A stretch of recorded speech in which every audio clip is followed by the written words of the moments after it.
Hello ATF team, Dr. J coming to you with another ATF Breakout. Let's talk about what it is that we're going to be doing in this week's FFP. You'll notice that a lot of your exercises on the stretching is very much the same, and at the same time, if you ever talking to any of your peers and see what it is they're doing, you're probably seeing where that's where the variation is coming in, and or if you're doing multiple dysfunctions at the same time, you'll notice that's where a little bit of that variation is coming in. However, if you've been talking at all, you'll notice that your core stabilization exercises are starting to look very much the same. Well, again, this isn't because we're lazy, it's because we specifically want to train these muscles because everybody needs to work on these. So when we train mobility, we train from the outside in. So we work from fascia to the muscle, and so that's where these yoga stretches and that, we're going to be getting into those here in not too long, are really, really important because, again, working outside in. Those connective tissues to those muscles and those musculotendinous junctions. And then from the core, we work from the inside out. We have really tried to work on that core stabilization. And what is that movement that we want you all to be able to do? Draw in. If anything else, always remember, neutral, hips, draw in. Because that's training the multifidus and the transverse abdominis, so it's stabilizing that lumbopelvic hip complex, or where the hips meets the low back. We're really trying to train to keep that to fire and stabilize. Because if that can fire and stabilize, we actually can enhance our mobility, and then we can start working on to those synergistic muscles. There's large prime movers, and those agonists or antagonists, or the shorteners and the lengtheners of the musculoskeletal system. So we want to train those last. So we train inside out. So that's why you're seeing so much similarity in your core stabilization exercises. So let's talk about those just a little bit.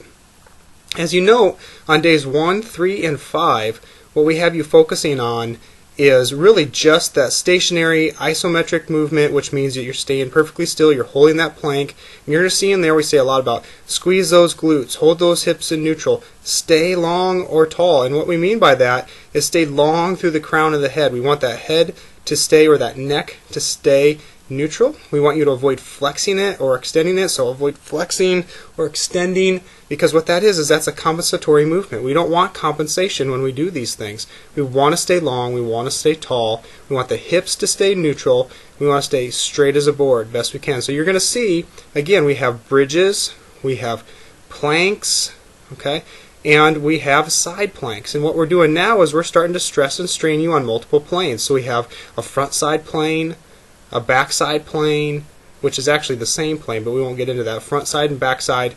And then we're looking at a side-to-side plane, which is that side plank.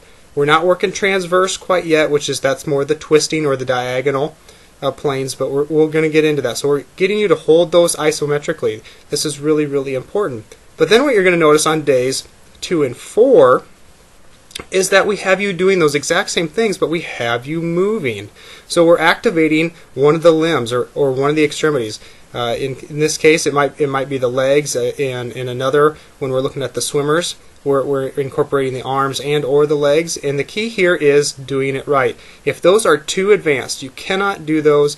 And when you try to do those integrated movements where you're moving those limbs, that your hips start to fall, your neck starts to flex, and you just can't stay long, it's perfectly okay. And actually, it wouldn't be abnormal at all. It actually might be normal that when you start to fall, you just need to go back to the original. Just go back to the isometric hold.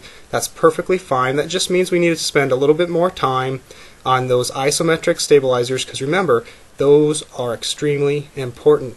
So if we can train the deep intrinsic core stabilizers, we actually can gain mobility, we actually can improve stability, and decrease the chance of injury and decrease the chance of pain if we can get those core stabilizers strong and establish that mobility. So mobility, you're seeing the differences between the different dysfunctional categories.